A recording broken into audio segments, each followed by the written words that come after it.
Inaasahang uunlad pa ang industriya ng paghahabi sa Ilocos Norte. Ito ay sa pamamagitan ng bagong pasilidad doon na naisakatuparan sa tulong ng Department of Science and Technology. Silipin natin yan sa sentro ng balita ni Brani Dorilag ng Radyo Pilipinas, Lawag.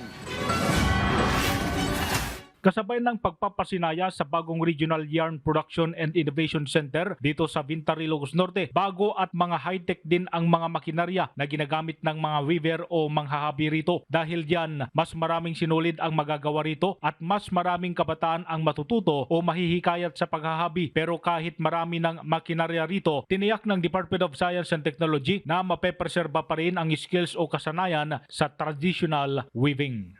That aside from this facility, with more yarn, we can invite more young people to work on the materials that we produce. So, this is our promise, and this is not the wishful thinking.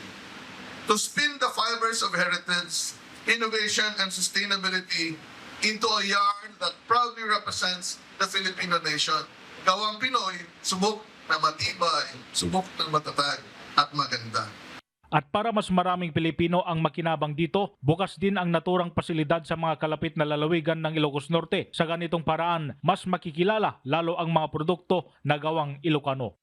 And I look forward to working with you, the municipality of Vintar and all the provinces here in Northern Luzon in developing our homegrown products, especially Inabel.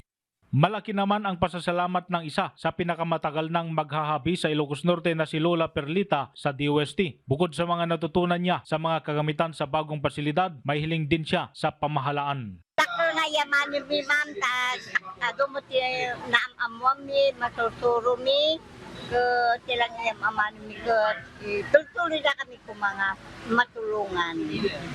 Ang RIPIC facility ay kayang mag-produce ng 50 kilo ng sinulid sa loob ng 8 oras o 40 tonelada ng sinulid sa isang taon. Ito ang kauna-unahang yarn production center sa Ilocos Norte at Region 1 habang pangatlo naman sa buong bansa. Bahagi pa rin yan ng programa ni Pangulong Ferdinand Marcos Jr. na mapaganda ang pamumuhay ng mga Pilipino. Mula rito sa Ilocos Norte, Rani Dorilag ng Radyo Pilipinas, Radyo Publiko.